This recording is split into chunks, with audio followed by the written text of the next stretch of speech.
Good morning to all. Praise be to our Lord Jesus.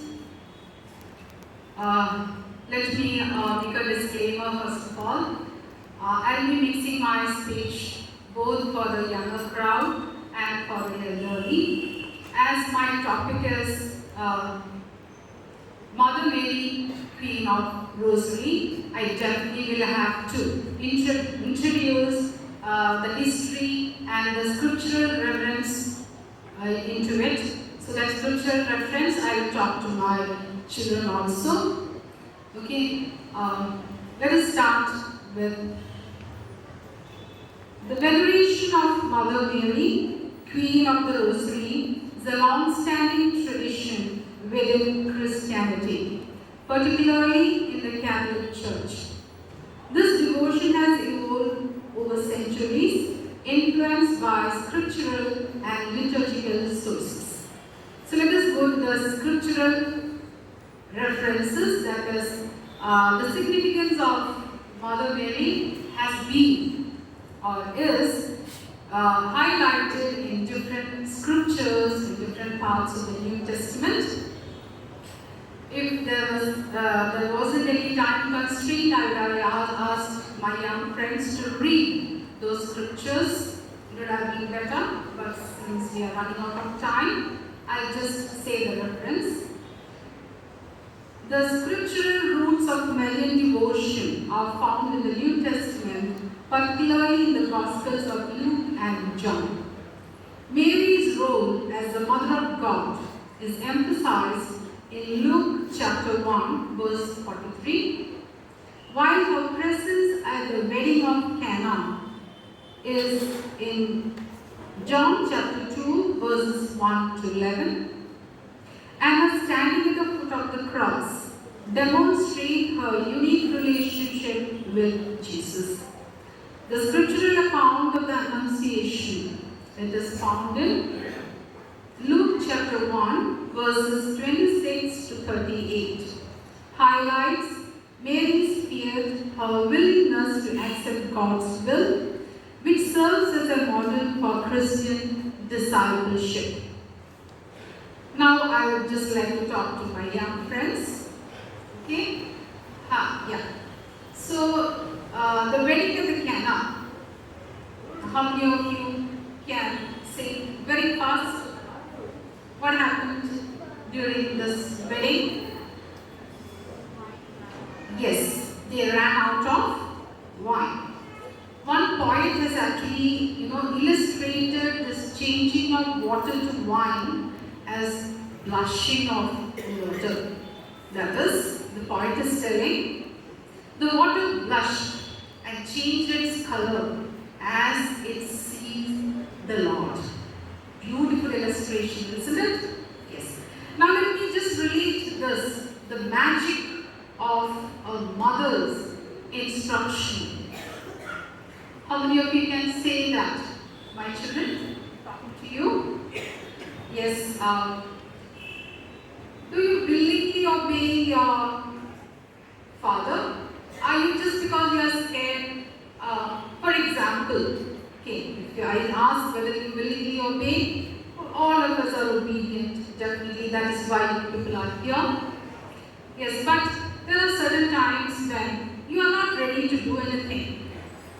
Yes or no? Yes. Soon after coming from school, you are not willing to give up your games or your playing, and your father tells, come on, it's enough. It's time to study. Okay? Or anything else. It can be anything else. You will not do it willingly, you are doing it out of your fear. Of course, obedience is also a factor. You are doing it out of fear. But then, there is a magic of a mother who can convince you that, yes dear, you are doing this, or we are strict with you because we are concerned about you. I'm sure it's the second part that works. When I was a child also, I was in a school where we had much importance to the study of Bible. So I was actually caught by this reference that how the mother's words could make such a wonderful miracle by Jesus.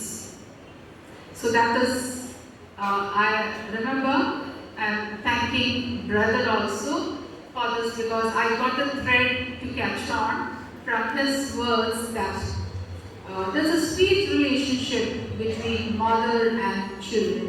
Just that is actually has drawn to me to Mother Mary. Let me go back to the patristic and liturgical development.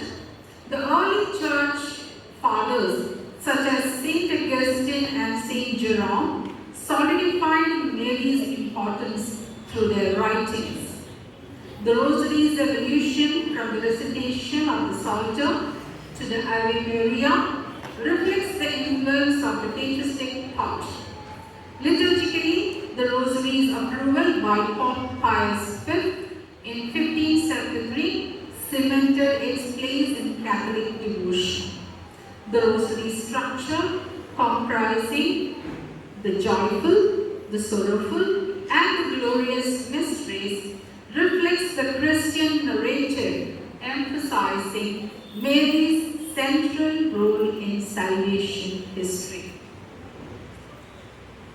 I will now switch to our language. Malayalam അറിയാൻ വയ്യാഞ്ഞിട്ടല്ല ഞാൻ ഇംഗ്ലീഷിൽ സംസാരിച്ചത്. കൊച്ചുകുട്ടികൾക്കും young ജനറേഷനും കുറച്ചും കൂടെ relate ചെയ്യാൻ പറ്റുന്നത് ഇംഗ്ലീഷാണ്. നമുക്ക് എല്ലാവരും ഹിസ്റ്ററി അറിയാവുന്നതാണ്, അവരാണ് ഇത് കേൾക്കേണ്ടത്. എന്തുകൊണ്ട് മാത്രമാണ് ഞാൻ ഇത്രയും നേരം ഇംഗ്ലീഷിൽ സംസാരിച്ചത്. എൻ്റെ മാതാവിനോടുള്ള ഭക്തിഗുണം കിട്ടിയത് എനിക്ക് എൻ്റെ അമ്മയിൽ നിന്നാണ്. അചഞ്ചലമായ വിശ്വാസം, അതായിരുന്നു എൻ്റെ അമ്മ. 36 വർഷം തനിയെ ജീവിച്ചു. എൻ്റെ ഫാദർ ചെറുപ്പത്തിലെ മരിച്ചു പോയതാണ്. എല്ലാവരും ചോദിക്കും, അമ്മച്ചി പേടിയില്ലേ? അമ്മ പറയും, എന്തിനു പേടിക്കണം? രാത്രിയിൽ സന്ധ്യാപ്രാർത്ഥന, മാതാവിനോടുള്ള നൊവേന, 12 മണിയാവും ഉറക്കം വരാൻ, 4 മണിക്ക് എഴുന്നേറ്റ് വീണ്ടും പ്രഭാത പ്രാർത്ഥന.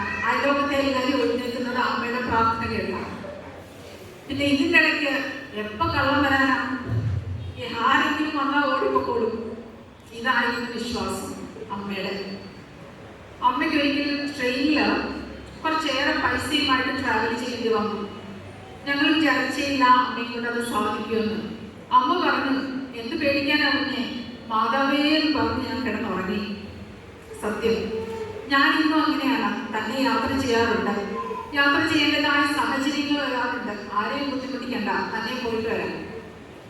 രാത്രി കിടക്കുമ്പം ട്രെയിനിലാണ്, രാത്രി കിടക്കുമ്പം എല്ലാവർക്കും ഭയമാണ്.